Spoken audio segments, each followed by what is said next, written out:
So Cory Bush and Tommy Tuberville sort of went at it a bit over defunding the police. Take a look at this video. I call on my colleagues to support our law enforcement by voting yes for this amendment. Opposing my amendment is a vote in support of defunding the police and against the men and women in blue. The gentleman's time has expired. Madam President, Senator from New Jersey. I am so excited. This is perhaps the highlight of this long and painful and torturous night.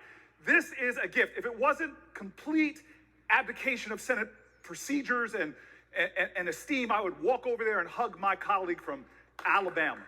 And I will tell you right now, thank God, because there's some people who have said that they're members of this deliberative body that want to defund the police, to my horror. And now this senator has given us the gift that finally, once and for all, we can put to bed this scurrilous accusation that somebody in this great esteemed body would want to defund the police. So let all of us, 100 people, not walk, but sashay down there and vote for this amendment and put to rest the lies. And I am sure I will see no political ads attacking anybody here over defund the police. And I would ask unanimous consent to add something else to this obvious bill. Can we add also that every senator here wants to defund the police, believes in God, country, and apple pie? Thank you. Okay, so what you just witnessed in that video was pure and utter theatrics. But that's what our political state is today, so it's honestly expected at this point. So first and foremost, Mr. Tommy Tuberville. First of all, what a name. He is a bombastic idiot. I mean, this guy, he seemingly knows nothing, and you can tell that he knows just about nothing every time he opens his mouth, okay? He is a sycophant Republican. He's incredibly corrupt, and he just seems dumb to me. I don't know. He's a former football coach. I mean, this is the guy that couldn't name the 3 branches of government. I mean, he's a culture war warrior to the end. I mean, he doesn't really care, seemingly, about the mass of people. In fact, we know he doesn't, as well as a large majority, or if not all, of his Republican colleagues. They serve corporate interest. But let's get into what they were talking about today, because this isn't a rant video about how much he sucks, even though he does suck a lot. He introduced legislation, an amendment, to punish localities if they were to, quote unquote, defund the police, which honestly just means, quite literally, just take away funds from the police, not all funds, just a little bit of funds from the police, and allocate those funds to different areas where they would prove to be more fruitful for the population as a whole, okay? And to answer the question, should that be done? Should we defund the police in this country? Yes. Yes, we should.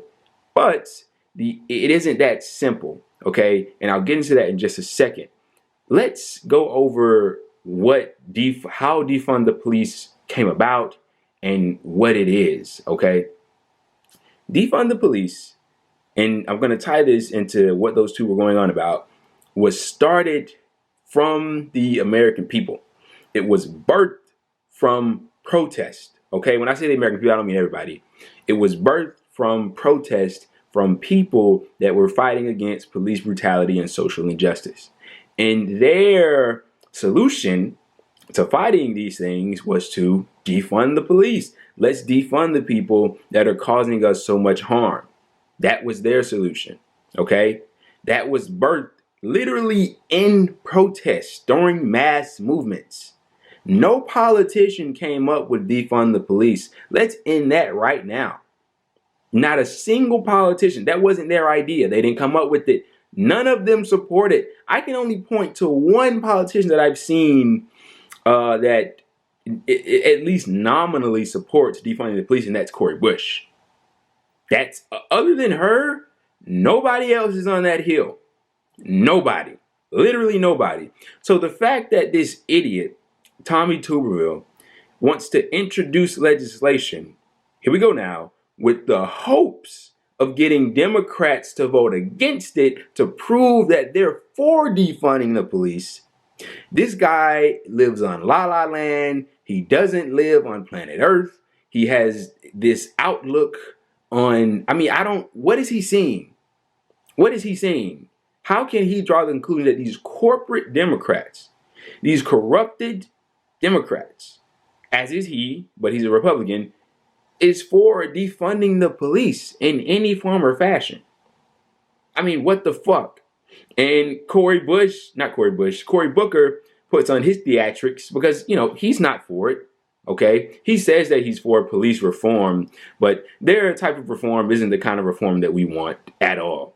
But I mean, the amendment passed 99-0 in the Senate. Not a single person voted against it. So Tommy Tuberville looks like a dumbass. Now, on the merit of the legislation, what is this about?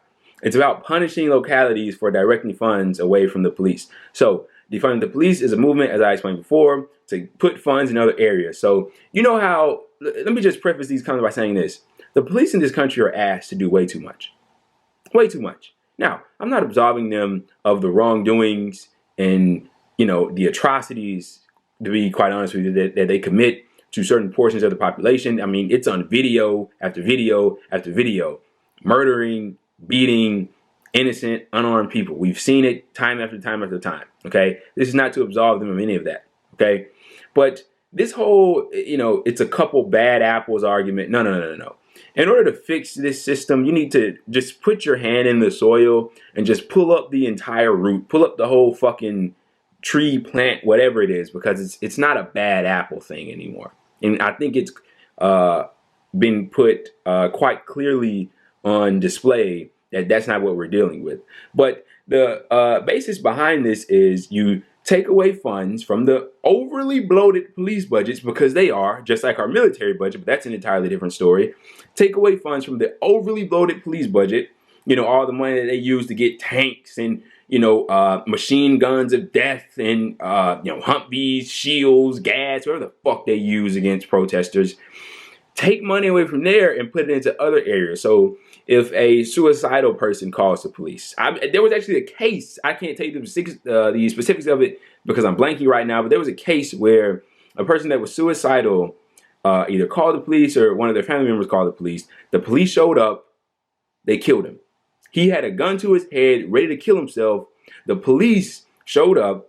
Instead of de-escalating, and in fact, I have to give this one woman credit. There was a woman that tried to de-escalate. I think this happened like in Huntsville, Alabama or something. Look it up. You should read about it. She tried to de-escalate it. Another police officer pulled up.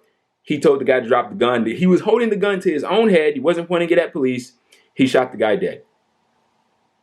In those types of situations, police really shouldn't be the people responding. And it's not just that. In other situations, it's less dire. The person doesn't have a weapon. They don't have a gun. They're just experiencing a mental breakdown. The police respond. When all you have is a hammer, everything looks like a nail. And they have this very heavy-handed approach. And it's you do what I say, or I'm going to take you down, beat you, put you in handcuffs, and throw you in a cell. That's their response to everything.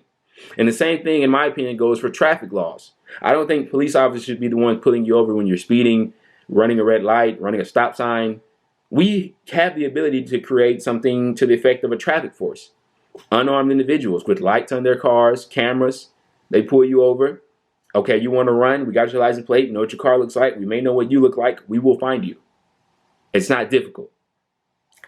That's what defunding the police is about. Putting money in other areas, putting money in education, because God knows we need it there. Putting money in mental health institutions, putting money into rehabilitation instead of punishment, because the justice system in this country is so punitive. But I kind of went off on a tangent there. Not really, but that's what this is about. And look, defunding the police is a slogan. Is it a good one? No, not really. Does it have support? No, not really. When the average American hears defund the police, they think of abolish. They think of get rid of. So it's not far-fetched to think that that won't sit well with the American population at large. In fact, it doesn't. Okay, the polling on that shows that it's quite terrible. But this is what I'll extend to you. What the leaders that came before us understood, MLK and others, I'll use MLK as an example, is that in order to receive the social justice that we so desperately need, not want, we need to get the economic justice first. Only then would we receive the social justice. And Martin Luther King knew that. Okay, Martin Luther King was a social democrat. He fought for progressive legislation.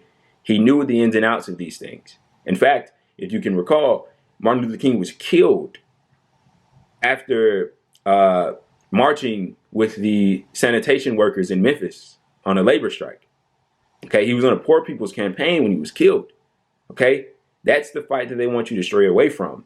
Okay, the fight with the massive of people, the majority, against the minority, the owner class, people with the most money. So if we can unite our fellow Americans on the issues of universal health care, free college, legalizing marijuana, etc., the issues that overwhelmingly help everybody, including minorities, then I do think that it will be much easier to receive the social justice that we so direly need, if only we could get the economic justice first, giving people a living wage, giving everybody a job, etc. We're so divided right now. Tensions are very high. The political climate is so polarized. And of course, we need police reform. Of course, localities, please try to enact some kind of police reform. But the issues that we should be holding front are the ones that we know that we can win on, and the ones that we know have popular support. Okay, that's how we win. We don't have to abandon our values of changing the system and changing the way the system works as it pertains to criminal justice. We don't have to abandon those things. Okay, no. It's just priorities. Okay, because I'm all about winning, and I want to win. And you don't win with that as your main core issue, your leading issue. It can run very deep with you. You can hold it near and dear to your heart, but that shouldn't be what's out on the forefront. But I've been rambling for long enough. What you just witnessed was two idiots babbling about nothing, giving theatrics, which is very typical of the American political system.